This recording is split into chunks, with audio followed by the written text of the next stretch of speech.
For all the unfaithful shall die in their unfaithfulness. When they give all praise, honor, glory to Yahweh, Ba'ashem Yahushai, Ba'ashem Harakakadash. Double honors to the apostles and elders, a great millstone. Peace and salutations to the hopeful elect. Coming at you with another lesson through the spirit and power of Yahweh, Ba'ashem Yahushai. So when we go into this word, unfaithful, it says, not true to duty or obligation or promises.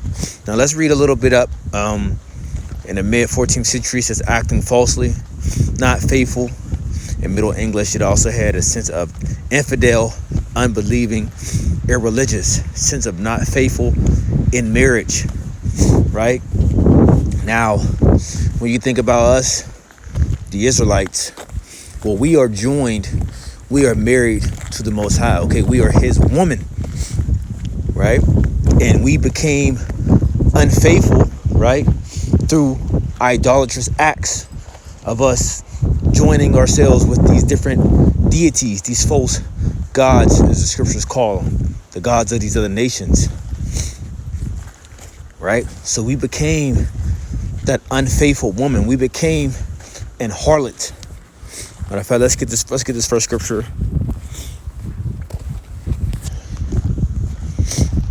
The book of Jeremiah, chapter 6, verse 2, it says, I have likened the daughter of Zion to a comely and delicate woman. Let's read it again. I have likened the daughter of Zion to a comely and delicate woman, right?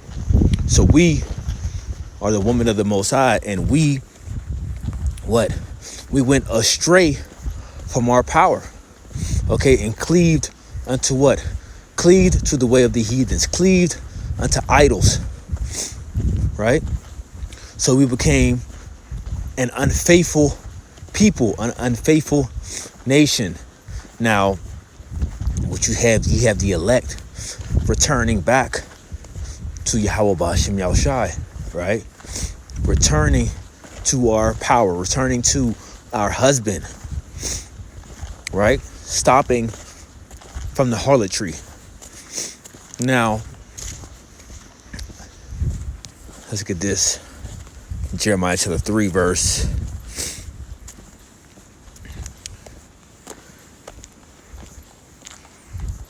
8, it says, and when I saw for all the causes whereby backsliding Israel committed adultery, I had put her away and given her a bill of divorce. Yet her treacherous sister Judah feared not, but went also plague the harlot also. All right, so the whole nation was going off.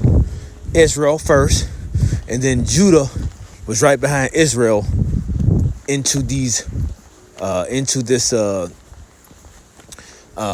rebellious, wicked act.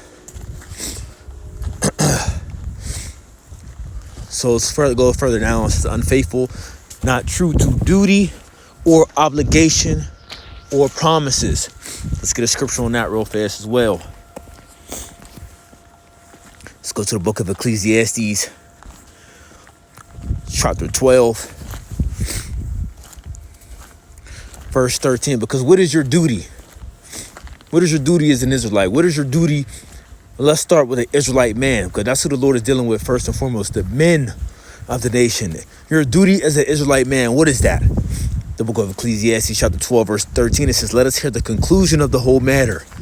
We have to fear the Most High and keep his commandments, for this is the whole duty of man, right? So, right, the Israelite men today, you see them, right? And we're talking about 2/3 as well, who may not, call themselves Israelites, but they're not true to what? Their duty, their obligation. You see? But what they are true to, and what their duty that they have,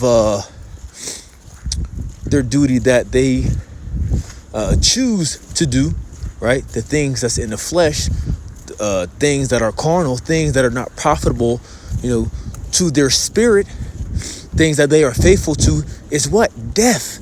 The scripture says what? It says, for they have made an agreement with death. And this is Jake. right? This is Jake. So when you read down, unfaithful, having the character of or characteristic of a traitor. Okay. Now, on the flip side, you got faithful. Early 14th century, sincerely religious, devout, pious, in reference to Christian practice. Now, the true Christians, when they are first called Christians, they were what? Called Christians in Antioch. Okay, why? Because they were the followers of the Messiah.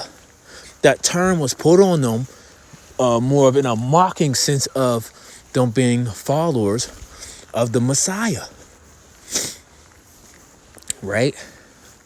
So it says devout, sincerely religious, devout, pious, loyal, loyal, trust, honest, trustworthy.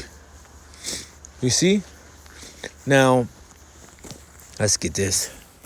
And I'm just going through the Spirit, follow the Lamb. Right? Because the elect is what? Following the Lamb wherever he goeth. The book of Revelation chapter 14, verse 4. It says, let's start at the top. And I looked, and lo, a lamb stood on the Mount Zion, with him 144,000, having his father's name written in their foreheads. And I heard a voice from heaven as a voice of many waters, and as a voice of a great thunder. And I heard a voice of harpers harping with their harps. And they sung it as it were a new song before the throne, and before the four beasts and the elders. Salakia. And no man could learn that song but the 144,000 which were redeemed, right? Which were redeemed from the earth. These are they which were not defiled with woman. And this is going into what? The different philosophies. These are they which were not found or not defiled with the women. For they are virgins. These are they which follow the Lamb, whichsoever he goeth. These were redeemed from among men, being the first fruits unto the Most High and to the Lamb. And in their mouth was found no guile, for they are without fault before the throne of the Most High. You see? So, let's go back. So the faithful are what? The faithful are the ones that are staying what? True to their power. Okay? Being loyal to their power and not going aside of, going another route, going another way. No, but sincerely and fearfully trusting and waiting upon Yahweh Ba'ashem Yahushai. Now, what would the scripture say? Be thou faithful unto death. Right? See if I can find that real fast.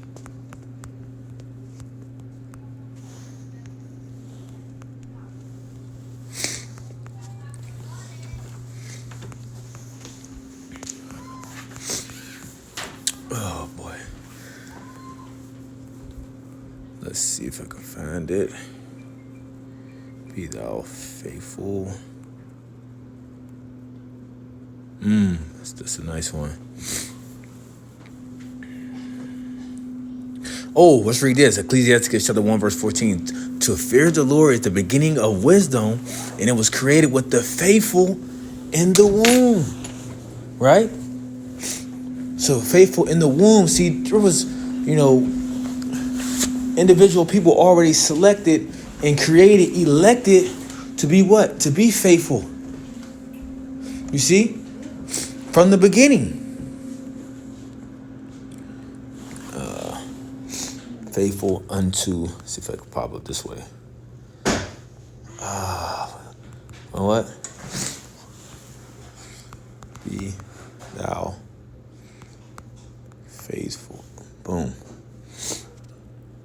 There it go. The book of Revelation chapter 2 verse 10, it says, fear none of these things which thou shalt suffer. Behold, the devil shall cast some of you into a prison, that ye may be tried. Right? Now, someone that is, let's say, someone is captured. You're at war and you're captured by the other army. Well, this other army are going to torture you. They're going to do things to try to get you to turn on your on your army, your crew, right? So they can gather information out of you, But if you're loyal, you're not going to do that, right? You're going to endure whatever things that you need, that you may go through, that you may be tried, and you shall have tribulation 10 days. Be thou faithful unto death, and I will give thee a crown of life. Right? So you got to be faithful. Okay? And the elect is going to continue to be faithful unto death. You see? So, I don't know, the Spirit kind of had this lesson go different. I planned on, speaking on different things differently, but hey, it came out how it came out. So, as the scripture says, all the unfaithful shall die in their unfaithfulness, right? You ones that are not loyal, or are the ones that truly don't trust in Yahweh Bashim Yahushai, you're going to crap out, so to speak, in casino terms. You're going to opt out, and you're going to trust in this devil. Okay? While the elect are going to continue to trust in Yahweh Bashim Yahushai. All right, so that was just a quick lesson to the Spirit. Oh, well, I hope it was edifying. So next time, I'll say shalom.